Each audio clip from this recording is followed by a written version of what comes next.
wamekuja manabii, wamekuja mitume. Lakini nataka niwakumbushe kanisa ya kwamba ujio wa Bwana Yesu ni tofauti na ujio wa mitume na manabii wote. Haleluya. Bwana Yesu alitabiriwa na manabii, akiwemo nabii Isaya. Nabii Isaya anaona miaka mingi kabla ya Kristo Yesu kuzaliwa. Nabii Isaya anaona, anasema kwa maana kwa ajili yetu mtoto amezaliwa, na uweza wa kifalme uko mabegani mwake. Haleluya Mkristo.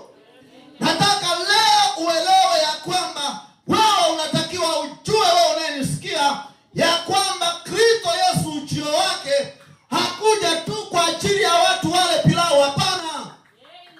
Haleluya. Unapoadhimisha Krismasi ya mwaka huu 2025, usiadhimishe kama wanavyoadhimisha watu wasioelewa. Adhimisha kama unaelewa ya kwamba Kristo alikuja kwa ajili gani. Haleluya, haleluya. Laiti watu wangeelewa ujio wa Kristo ni kwa ajili gani. Biblia inasema yeye Kristo alipokuja na atakapokuja, yeye anakuwa furaha kwa watu wote. Tumesoma maandiko yanaelezea habari za yeye Kristo kuja. Wachungaji wale waliokuwa wamekaa makondeni walipata habari za kuja Kristo. Mariamu mwenyewe ambaye alitumika kama vacuum, kama chombo Kristo azaliwa kupitia yeye mwenyewe alikuwa na habari za kuzaliwa kwake. Kuzaliwa kwa Yesu ni kwa ajabu. Haleluya.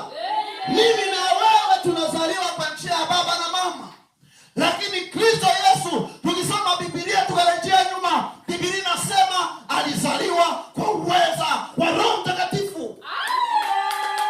Haleluya, haleluya. Wanadamu anazaliwa kwa uwezo wa baba na mama, biological. Lakini Yesu Kristo tunayezungumza habari zake, amezaliwa kwa uweza wa Roho Mtakatifu. Haleluya, haleluya. Mariamu alitumika kama chombo tu. Na Biblia inaeleza kwa nini Mariamu atumike kama chombo. Biblia inasema kwanza, namba 1, malaika wa Bwana